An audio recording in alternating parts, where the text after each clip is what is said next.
Hi, today in front of me Realme 10 Pro Plus, and I'll show you how to mute ringtone on this device.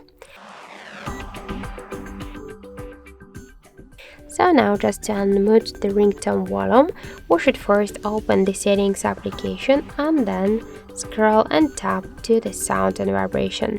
Here we'll see the ringtone volume panel, and just to unmute it, we should hold and slide to the right side this dot.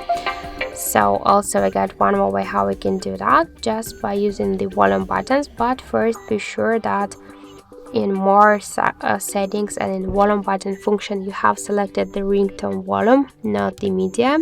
And now just by press the up volume button here on the right side of your phone, you can also unmute the ringtone volume, and we can make it by the third way, just by press up or down volume button and then just by slide to the up this volume panel.